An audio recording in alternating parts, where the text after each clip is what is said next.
Přátelé, po dlouhých 13 letech je to tady. Borderlands 4. Díky cené gaček jsem si zahrál hru v Early Accessu a chtěl bych se s váma podívat o první dojmy, co se mi na hře líbilo a nelíbilo. Tak se podle mě neusaďte a pojďte se užít tohle malý preview.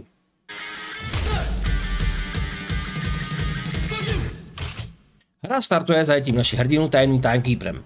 Krátce na to nás z vězení vysvobodí tajemná postava. A společně s ní se nám podaří z tohoto komplexu uniknout. Jenže místo silného startu následuje spíš nemastný a neslaný opening. Na rozdíl od předchozích dílů, kde se příběh budoval od samého začátku a záporáci byli nezapomenutelní, tady působí hlavní antagonista jako velký zlý chlapík, který chce být zlý jen proto, že může. Postava, která vás zachrání, pak z příběhu prakticky ihned zmizí. Výsledkem je tutoriál, který sice připomene známé mechaniky a ukáže nám pár novinek, ale působí zdlouhavě, zmateně a bez větší šťávy. Hned na začátku jsem hru testoval v kooperaci a tady musím říct, funguje to skvěle. Loot padá pro všechny společně a obsah truhel má každý hráč unikátní. Questy jsou sdílené, ať už je přijme kdokoliv z party. A postupujeme společně bez dominance jednoho hráče. To je velké plus a zachovává to ducha celé série. Na výběr máme 4 nové postavy. Harlow, bývalá vědkyně společnosti Malivan, která ovládá gravitační síly a dokáže manipulovat s nepřáteli pomocí status efektů.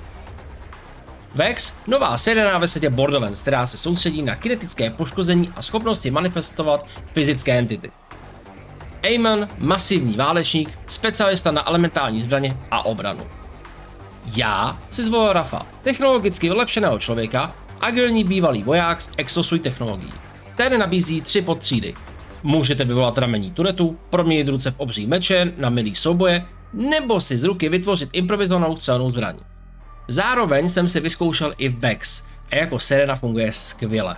Ale o té vám povědět moc nemohu, protože jsem teprve na začátku. Stejně jako v předchozích dílech se jednotlivé klasy hrají odlišně, což považuji za velký plus. Velkým zklamáním ale pro mě byly zbraně. Série Borderlands byla vždy ikonická tím, že každá zbraň působila unikátně a měla vlastní mechaniku. Tady jsem ale narazil.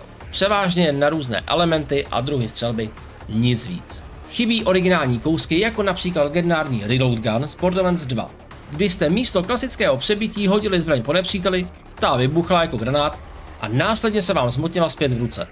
Takové kreativní vychytávky tady bohužel nejsou. Tedy zatím.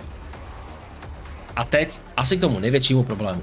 Optimalizace na PlayStation 5. Bohužel pocitově to působilo spíš jako hra z éry PlayStation 3. Textury se vykreslovaly pomalu, často jsem čekal i několik vteřin na přepnutí zbraně, než se vše dokreslilo. To samé platilo pro prostředí i nepřátele. Framerate byl nestabilní a jen zřídka se udržel na 60 fps. A to jak v performance, tak v kvality režimu. Připadal jsem si, jakoby konzolová verze čekala na nějaký velký day one patch. Naštěstí jsem během 2 hodin hraní nenarazil na žádné zásadní bugy. Naopak podle informací běží PC verze výrazně lépe. Ovšem s tím, že má opravdu vysoké hardwareové nároky. Hudební doprovod působí nevýrazně. Série byla vždy známá ikonickými motivy pro jednotlivé lokace. Tady jsem měl pocit, že něco chybí. Na druhou stranu musím vyzdvihnout hlášky hrdinů, jsou trefné, vtipné a často reagují na situace v boji, což hře dodává šmrnc. Po prvních 2 hodinách hraní ve mně Borderlands 4 zanechalo spíš hořkou pachu. Kooperace je stále zábavná, klasy působí zajímavě a humor série nezmizel. Bohužel příběh působí nevýrazně, nabídka zbraní je zatím překvapivě chudá a technický stav na PlayStation 5 je velkým zklamáním. Pokud uvažujete o koupi na PlayStation 5, doporučil bych ještě chvilku počkat a sledovat, jak hra poběží po vydání patchu. PC hráči si naopak přijdou na své, pokud mají dostatečně výkonný stroj. Tohle nebyla recenze, na tu si ještě budete muset počkat. Spíš jsem vám chtěl říct, v jakém stavu se Borderlands 4 nachází.